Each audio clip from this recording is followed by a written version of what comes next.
بسم الله الرحمن الرحيم الحمد لله رب العالمين وأشهد أن لا إله إلا الله وحده لا شريك له وأشهد أن محمدا عبده ورسوله صلى الله عليه وسلم وعلى آله وأصحابه أجمعين أما بعد Assalamu alaikum wa rahmatullahi wa barakatuh. Mes bien chers frères et sœurs en islam, chers auditeurs et auditrices, nous voici réunis de nouveau pour continuer la lecture de certains livres ou certains épîtres.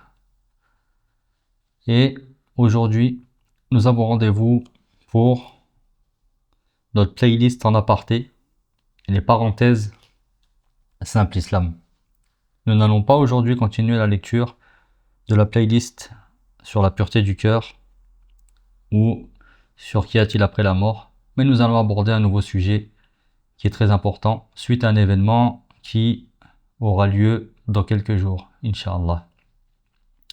Ainsi, avant de rentrer dans la vue du sujet, sachez mes chers frères et sœurs en islam, qu'Allah vous fasse miséricorde et vous pardonne, qu'il est bon de rappeler que notre Seigneur Allah subhanahu wa ta'ala est le créateur de toutes choses, et qu'il est le détenteur de la grâce immense, et qu'il est le vrai roi, il est le vrai roi incontesté, et qu'Allah ta'ala crée ce qu'il veut, de par sa sagesse, et qu'il attribue ses bienfaits à qui il veut dans son royaume parmi ses serviteurs. Et sachez que Allah subhanahu wa ta'ala choisit qui il veut parmi ses serviteurs, que ce soit des anges dans le ciel, ou des êtres humains, des hommes sur la terre, à qui il va confier des nobles tâches, et qu'il va honorer et gratifier de mérite par rapport à d'autres. Et parmi ces créatures qu'il a créées, il y a la meilleure des créatures qui a foulé cette terre, qui est le sceau de la prophétie, qui est le dernier messager, le dernier prophète, Muhammad ibn Abdillah, Muhammad le fils de Abdallah, sallallahu alayhi wa sallam. Ainsi Allah subhanahu wa ta'ala a choisi et a préféré des hommes pour être des messagers, qui sont les meilleurs des êtres humains qui ont foulé la terre. Et parmi ces hommes et messagers, il a choisi et préféré également des prophètes. Il a choisi également et préféré des prophètes. Et Allah Ta'ala aussi a choisi et préféré des lieux sur la terre qui sont meilleurs que d'autres, comme la ville sainte de la Mecque et celle de Médine. Et votre Seigneur Allah subhanahu wa ta'ala a également choisi et préféré des moments durant l'année qui sont meilleurs que d'autres. Et en particulier parmi les mois d'Allah, il a choisi le mois béni de Ramadan. Et Allah, parmi le mois de Ramadan, parmi les jours et les nuits, il a choisi une nuit qui est meilleure que 1000 mois, qui est la nuit du destin, la nuit où le Coran a été révélé, qui est meilleure que 1000 mois d'adoration. Et parmi les jours, Allah subhanahu wa ta'ala a également choisi et préféré le jour du vendredi. Et parmi ces jours, Allah ta'ala aussi a choisi et préféré le jour de Arafat.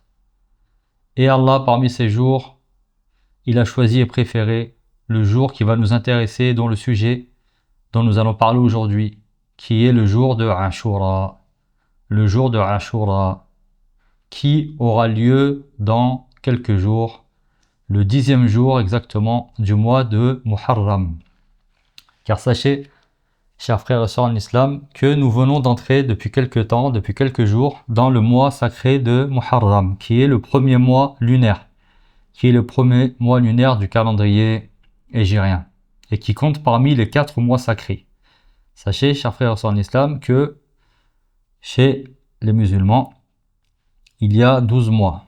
Ça, on l'avait déjà dit auparavant dans un autre cours. Et dans ces mois, il y a 4 mois qui sont sacrés.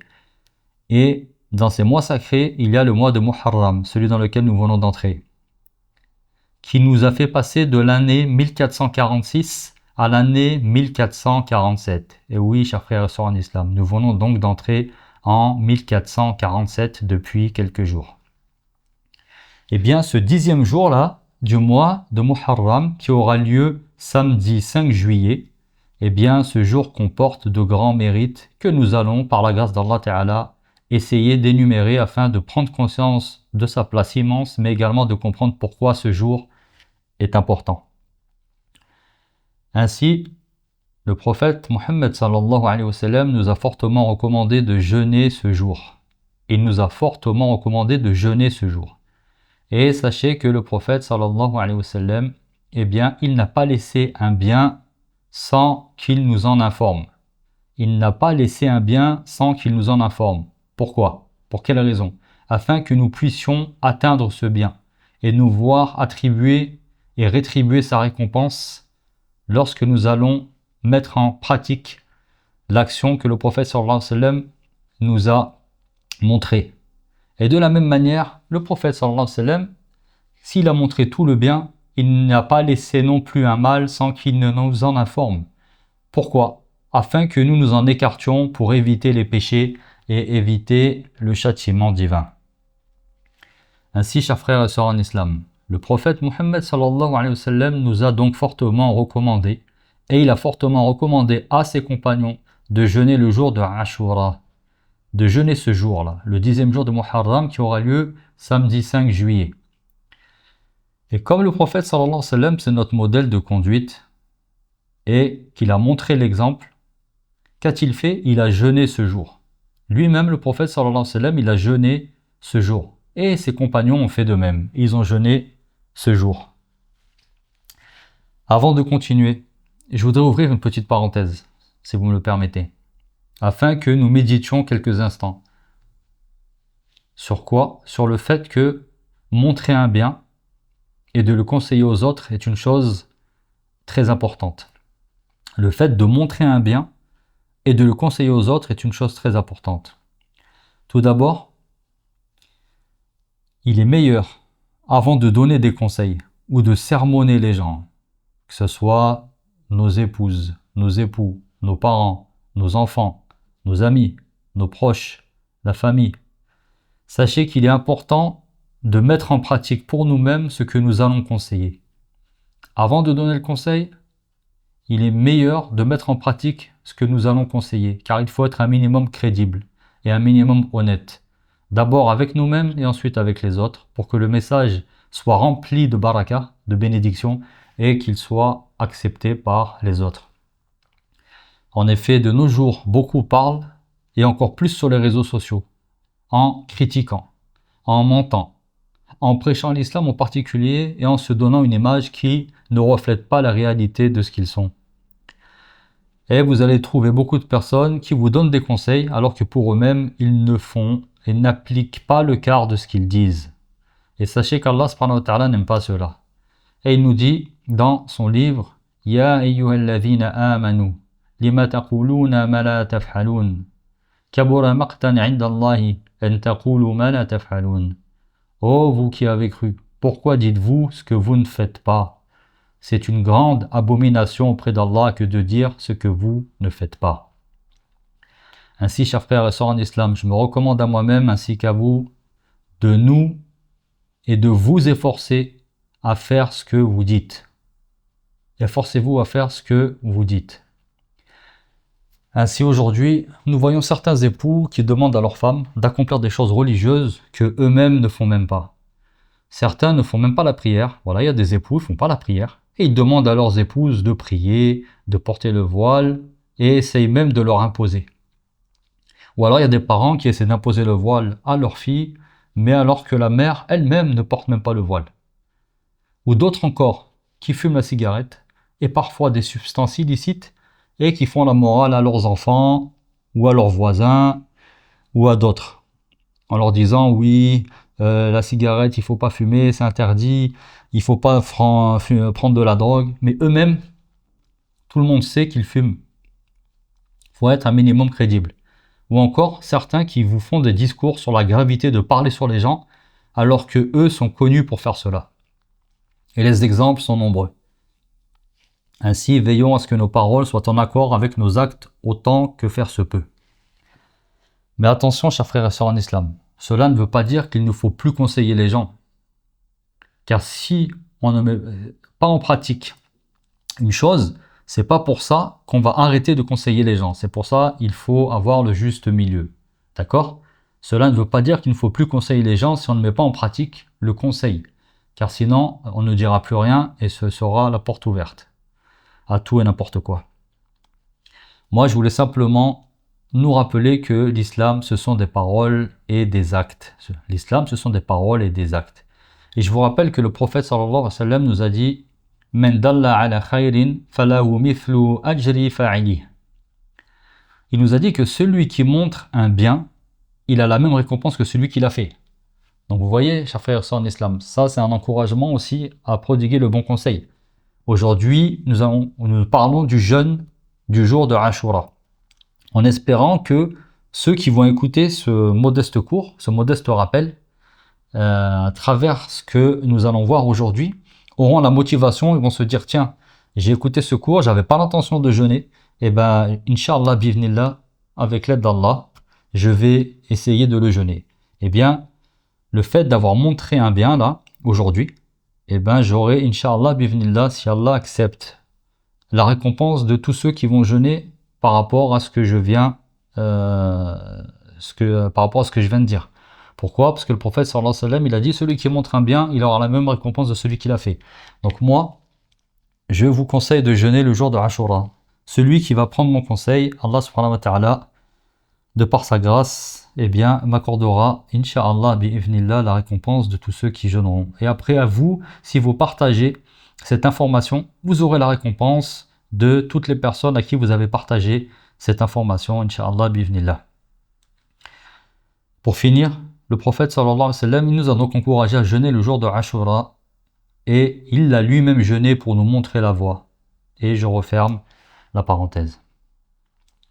Ainsi, le prophète sallallahu alayhi wa sallam nous informait que le jeûne du jour de Ashura, eh bien, il avait des mérites. Et en particulier, le fait de jeûner ce jour, eh bien, ça efface les péchés de l'année précédente. Le fait de jeûner ce jour, ça va effacer les péchés de l'année précédente, donc de l'année dernière. D'accord? Et pourquoi ce jour en particulier? Pourquoi ce jour en particulier, il a ce mérite?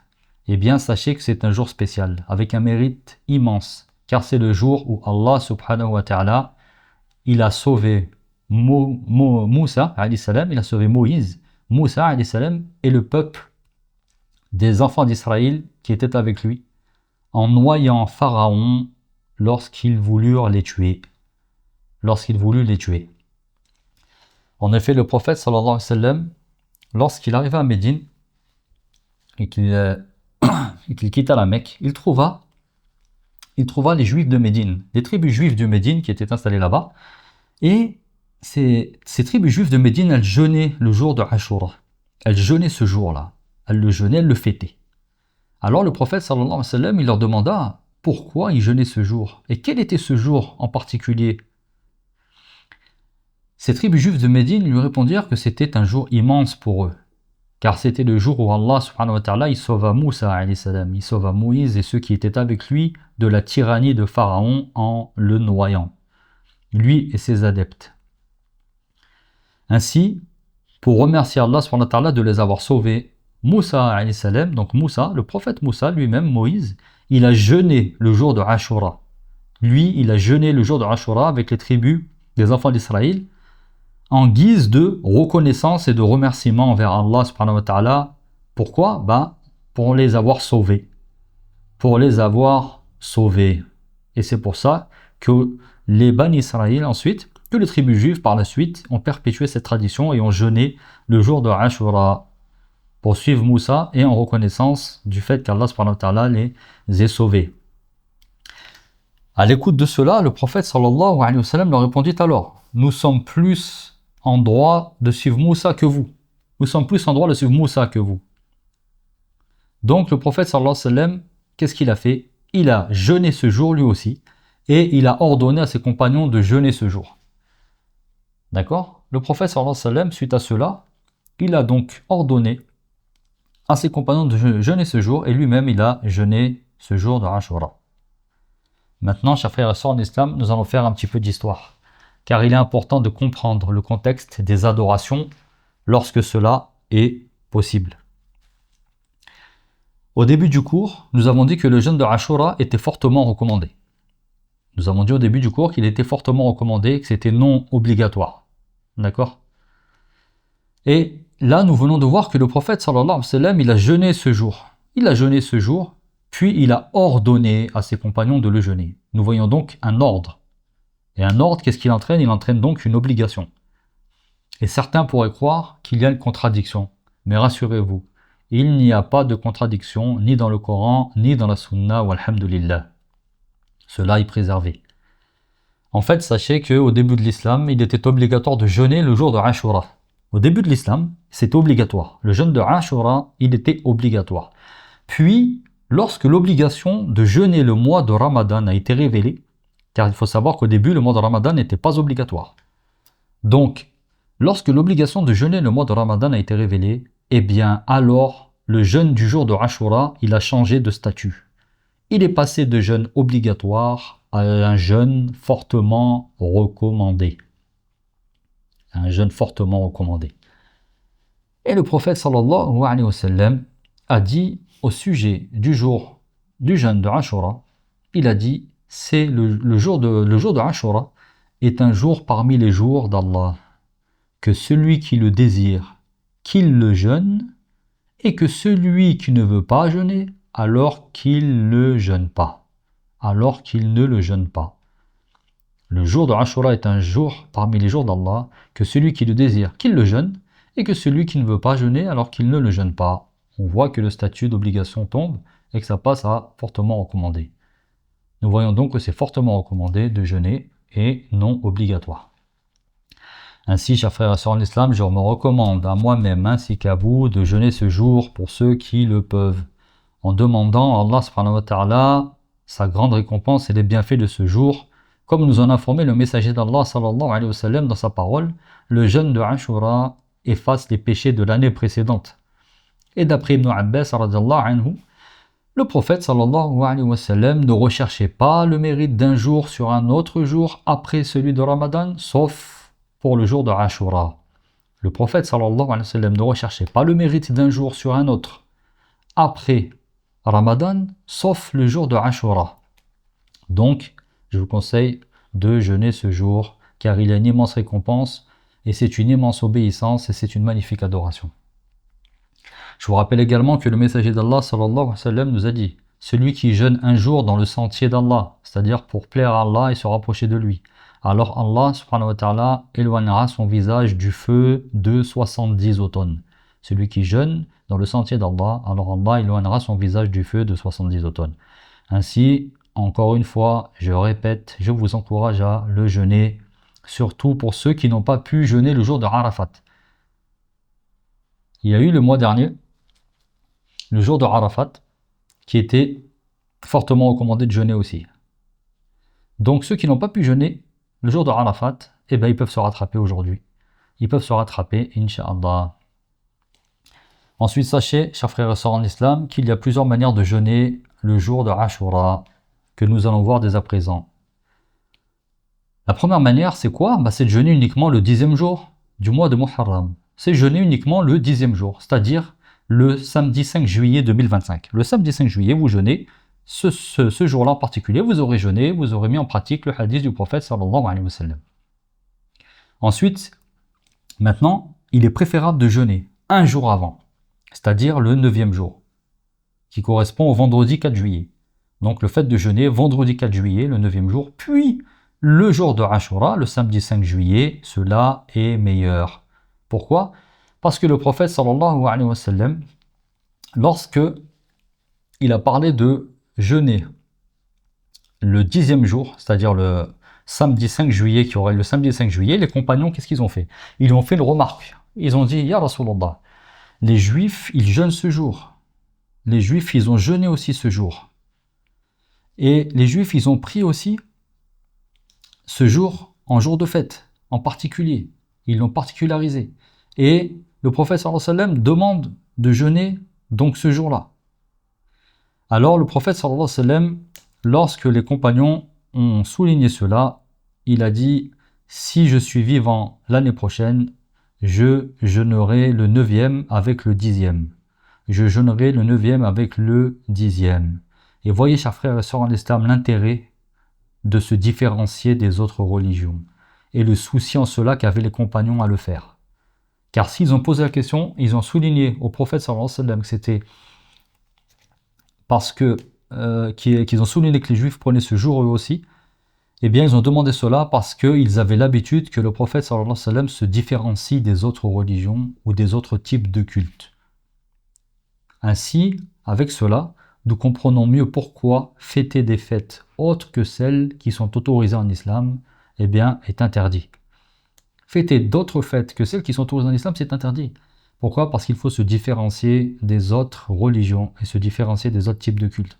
Donc le prophète sallallahu alayhi wa sallam a dit s'il était vivant l'année suivante, il jeûnerait le 9e et le 10e jour, mais malheureusement le prophète sallallahu alayhi wa sallam, l'année d'après, est décédé sallallahu alayhi wa sallam et n'a pas pu jeûner le 9e jour. Ensuite, il y a une troisième manière de jeûner, qui est de jeûner le 9e jour, le 10e jour et le 11e jour. C'est-à-dire vendredi, samedi, dimanche. Vendredi, samedi, dimanche. D'accord ?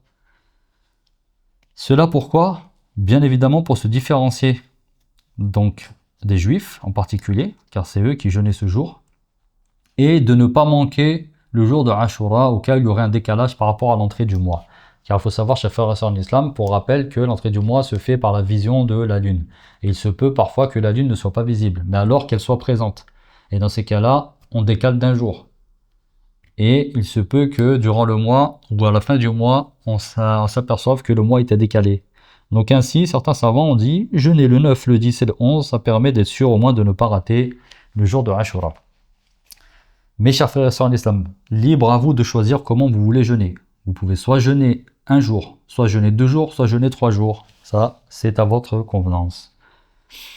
Pour finir, nous allons remonter le temps et nous rappeler le jour où Allah subhanahu wa ta'ala sauva Moussa et ceux qui étaient avec lui de la tyrannie de Pharaon, en le noyant lui et ceux qui étaient avec lui ce jour-là. Et vous pourrez dire que vous savez avec certitude le jour où Pharaon fut exterminé, alors que beaucoup d'historiens l'ignorent. C'est donc un privilège qu'Allah subhanahu wa ta'ala vous fait. Ainsi, l'histoire de Pharaon, de manière générale, et de ce jour immense en particulier, qui est le jour de Ashura, a été racontée dans plusieurs passages du Coran. Sachez que Pharaon, il s'était enorgueilli sur la terre, jusqu'à dire que c'est lui le Seigneur, le Très-Haut. Et il a terrorisé et tyrannisé Moussa alayhi salam et les enfants d'Israël, jusqu'à un point où Allah subhanahu wa ta'ala, il a ordonné à Moussa de se diriger en direction de la mer Rouge, accompagné d'une partie des enfants d'Israël. Alors, ils partirent de nuit, par sa grande sagesse. Allah subhanahu wa ta'ala a fait sortir Moussa de nuit, avec ceux qui l'accompagnaient à ce moment précis, pour une chose précise qu'Allah ta'ala avait déjà planifiée. Et Allah ne fait rien au hasard, bien au contraire, tout a une sagesse et une raison. Ensuite, une fois que Moussa fut parti, alayhi salam, Pharaon il fut mis au courant et informé de cela. Il fut informé de la fuite de Moussa et des enfants d'Israël. Alors, qu'a fait Pharaon ? Il envoya des messagers de sa cour en ville afin d'avertir du départ de Moussa. Pourquoi ? Pour rassembler des troupes et des soldats pour se lancer à la poursuite de Moussa alayhi salam et des enfants d'Israël. Et subhanallah al-adim, essayons d'imaginer cela, cet instant précis, où Allah nous décrit la scène à la sourate 26 au verset 52, où il nous dit وَأَوْحَيْنَا إِلَى مُوسَى أَنْ أَسْرِ بِعِبَادِي إِنَّكُمْ مُتَّبَعُونَ. Nous révélâmes à Moussa, pars de nuit avec mes serviteurs, car vous serez poursuivis. فَأَرْسَلَ فِرْعَوْنُ فِي الْمَدَائِنِ حَاشِرِينَ. Pharaon dépêcha en effet à travers le pays des hommes chargés de lever une armée. Inna haoula'i la shirzimatun qalilun. Il dit, ces individus ne constituent qu'un groupe insignifiant. En parlant de Moussa, des enfants d'Israël. Wa innahum lana la ghaidun. Qui ne cessent pourtant de nous irriter par ses agissements. Wa inna la jami'un hadirun. Mais nous restons à son égard particulièrement vigilants. Fakhrajnahum min jannatin wa uyun. Nous avons arraché Pharaon et les siens à leurs jardins et leurs sources. Wa kunuzin wa maqamin karim. À leurs immenses trésors et à leurs demeures somptueuses. Kadhalika wa urathnaha bani Israël. Il en fut ainsi, et nous les donnâmes en héritage aux enfants d'Israël.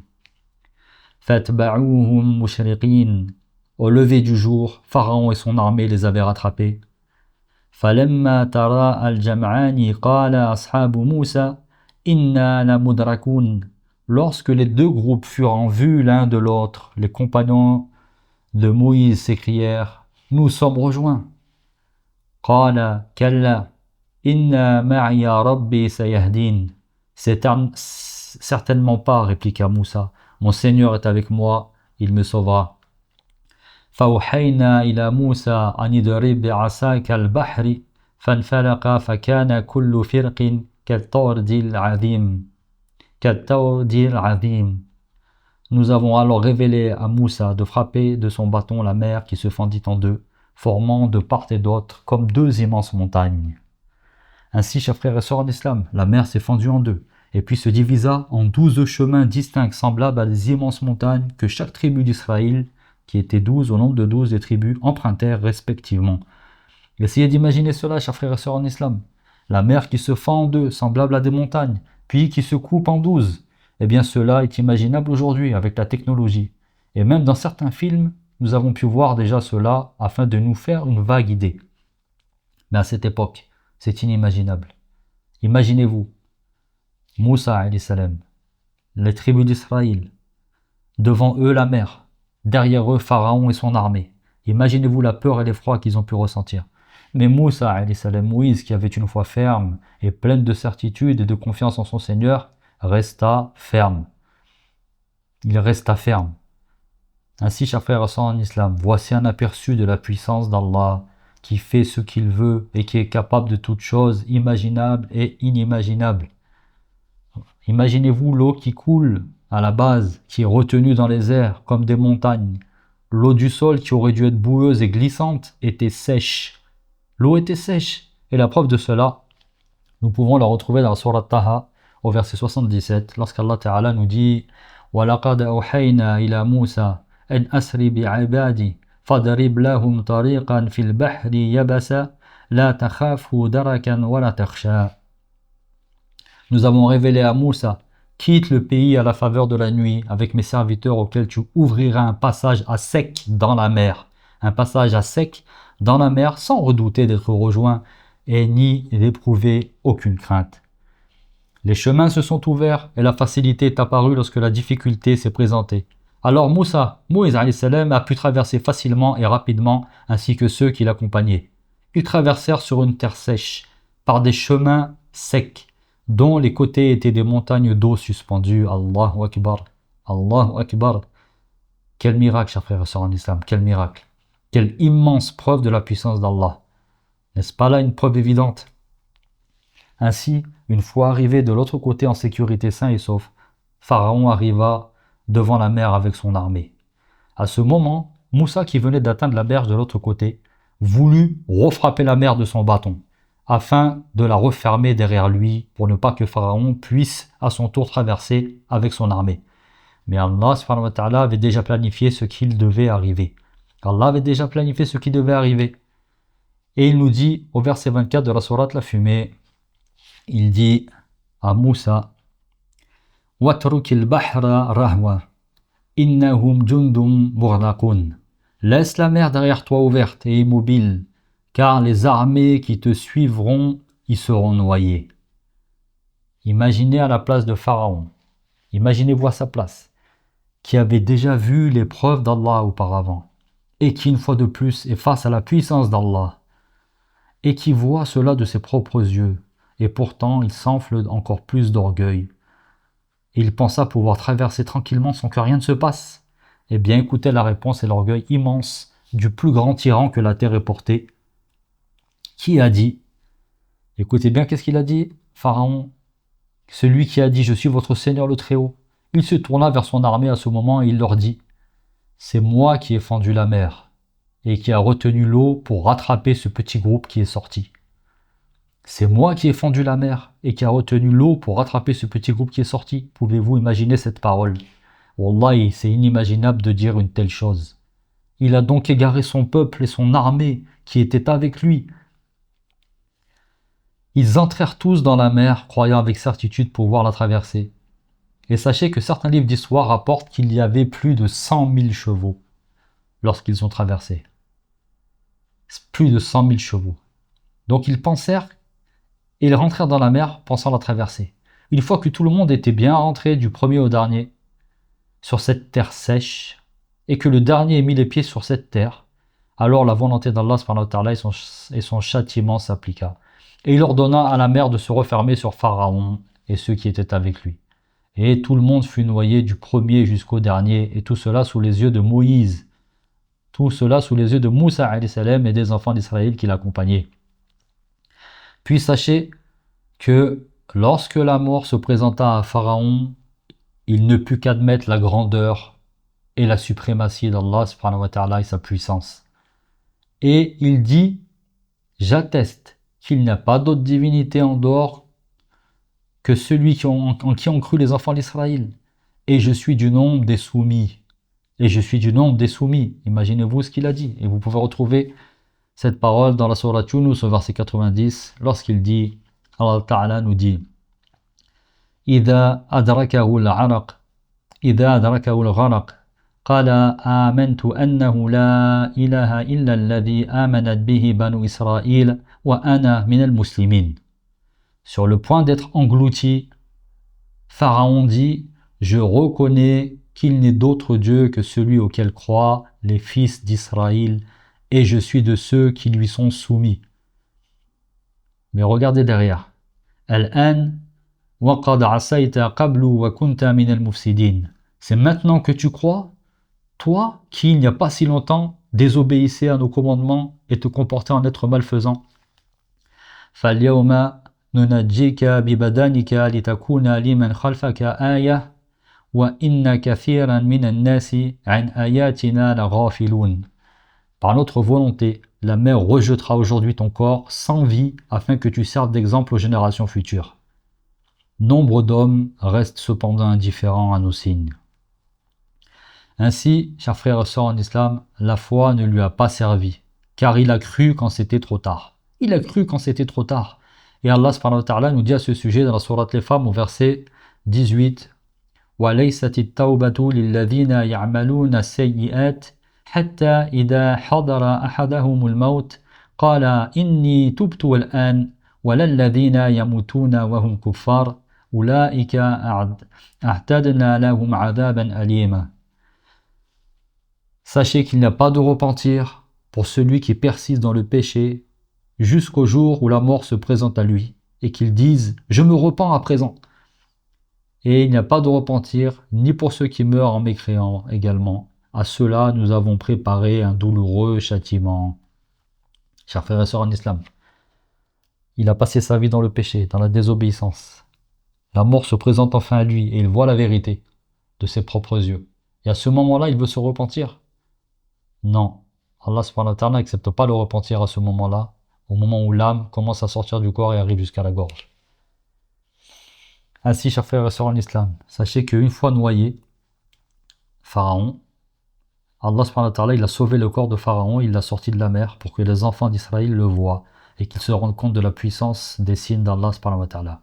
Et il faut savoir que le corps d'un pharaon, en fait, il a été retrouvé intact. Il a été retrouvé intact. Certains disent que c'est Ramsès II, d'autres disent que c'est un autre, wallahu a'lam, lequel. En tout cas, le corps d'un pharaon, il fut retrouvé intact dans les années 1880, entre les 1890 et 1900. Et que des autopsies ont été pratiquées sur cette momie. Et que le résultat prouve que ce pharaon qu'ils ont retrouvé, il est mort de noyade. Il est mort de noyade et qu'il a été tué, assommé par des vagues. Wallahu a'lam s'il s'agit de pharaon de Moussa, comme nous l'avons dit, alayhi salam. Mais jusqu'à aujourd'hui, son corps est intact et cela reste conforme à la parole générale d'Allah Ta'ala qui nous dit « Par notre volonté, la mer rejettera aujourd'hui ton corps sans vie afin que tu serves d'exemple aux générations futures. » Ainsi, chers frères et sœurs en islam, tout ce que nous venons de lire là et d'écouter, eh bien, avec cela, nous comprenons mieux pourquoi Moussa il a jeûné ce jour. Pourquoi Moussa alayhi salam et les enfants d'Israël ils ont jeûné ce jour. Ce jour-là, pour remercier Allah Ta'ala de cet immense bienfait pour les avoir sauvés. Et de ce fait, nous musulmans, nous jeûnons également ce jour. On jeûne également ce jour pour remercier Allah Ta'ala de ses immenses bienfaits dont il nous donne chaque jour en lui demandant de nous en rajouter, en lui demandant de nous en rajouter. Et à la lecture de cela, chers frères et sœurs en islam, je ne peux m'empêcher de penser à la situation que vivent nos frères et nos sœurs en Palestine, de la situation que vivent nos frères et nos sœurs en Cisjordanie, au Liban, en Syrie, en Birmanie, en Tchétchénie et partout ailleurs dans le monde. Que ce soit dans des pays musulmans ou non, comme le Congo par exemple également, comme le Congo. Et ne pensez pas aujourd'hui que l'État sioniste gagnera. Ne pensez pas que l'État sioniste gagnera. Aujourd'hui, leur premier ministre, dont je tairai le nom, car il ne mérite même pas qu'on lui donne de l'importance, il est semblable aujourd'hui à un pharaon. Il est semblable à un pharaon. Il s'enfle d'orgueil. Il fait ce qu'il veut. Et personne ne dit rien et personne ne l'en empêche. Mais la promesse d'Allah est véridique et elle est inévitable. Sachez que chaque âme goûtera la mort. Et ces gens-là, ces personnes, elles sont aveuglées et croient qu'ils ne mourront jamais. Mais la victoire est proche et Allah Ta'ala n'abandonne pas ses serviteurs pieux. Allah Ta'ala n'abandonne pas ses serviteurs pieux.